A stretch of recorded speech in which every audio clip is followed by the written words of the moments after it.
what we are starting to see is a loss of growth momentum. Not recession, but if we look at our own macro surprises index, for example, it's turned negative in the US and in other places too. So that loss of momentum has supported the idea that rates cuts are coming. But as you say, you don't want growth to be too low either when confidence is so high about earnings coming into the second quarter. So I think the real catalyst for maybe some kind of softness in the equity market is any disappointment in the second quarter. Remember, expectations are running pretty high, and particularly so for the dominant stocks that are so important in driving the index. Look, the language that I think the three of us used, coalesced around when you were with Danny and I last week, was you said, look, we're at a tricky point. And everybody says, look, exceptionalism can continue in the dollar and in equities. You would say, we are not irrationally exuberant.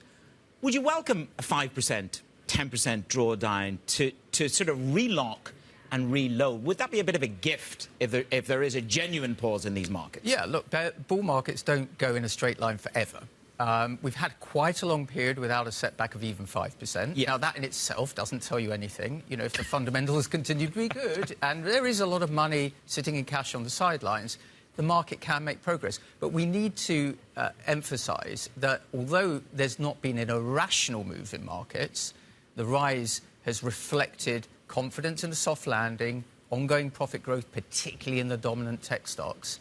Valuations have gone up a lot this year.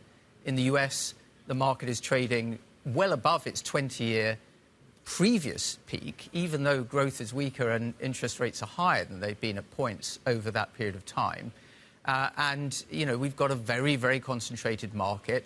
We're seeing recently that any stocks that do disappoint are being heavily punished. Yeah. And so I think as we go into the second quarter with heightened expectations and a softening in the growth momentum data and these high valuations, some kind of setback, I think, probably would be quite healthy.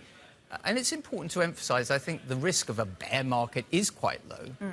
Generally, if economies are growing, profits are growing and rates are coming down, it's unlikely you're going to see a major resetting downwards in equities. But a correction after the rise that we've seen, I think, is much more likely. And I think investors need to be looking at diversifying the risks a little bit as we move into the summer.